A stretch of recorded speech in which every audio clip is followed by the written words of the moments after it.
ప్రపంచ దేశాలకు సవాల్గా మారిన ఐసిస్ పై యుద్ధం చేసేందుకు భారత్ సిద్ధమవుతూ ఉంది. ఐక్యరాజ్యసమితి గ్రీన్ సిగ్నల్ ఇస్తే ఐసిస్ పై దాడులు చేసేందుకు సిద్ధంగా ఉన్నామని ప్రకటించింది.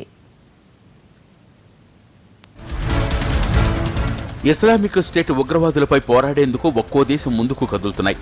ఐసిస్ పై ఉక్కుపాదం మోపేందుకు తాము కూడా సిద్ధంగా ఉన్నామని ప్రకటించింది భారత్. ఇటీవలే అమెరికా పర్యటనకు వెళ్లి వచ్చిన రక్షణ మంత్రి మనోహర్ పారికర్ ఐసిస్ పై మన దేశం వ్యూహం ఎలా ఉండబోతోందో వివరించారు. ఐక్యరాజ్య సమితి రంగంలోకి దిగి పోరాటం ప్రారంభిస్తే ఐసిస్ పై భారత్ యుద్ధం చేసేందుకు సిద్ధంగా ఉందని ప్రకటించారు పారికర్.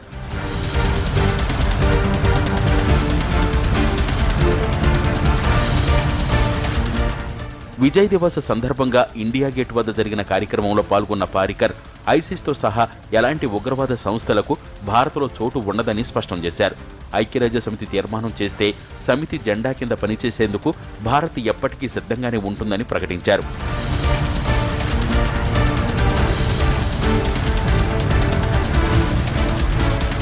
ప్రస్తుతం ఐసిస్ తరపున 20 మంది భారతీయులు ఇరాక్, సిరియాల్లో పోరాటం చేస్తున్నారని, మరింత మందిని రిక్రూట్ చేసుకునేందుకు ఐసిస్ ప్రయత్నించినా నిఘా వర్గాలు ముందుగానే పసిగట్టేశాయి.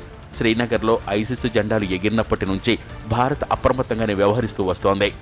అమెరికా పర్యటనలో అక్కడి రక్షణ రంగ నిపుణులతో చర్చలు జరిపిన పారికర్ ఐసిస్కు సంబంధించిన ఇంటెలిజెన్స్ సమాచారాన్ని షేర్ చేసుకున్నారు.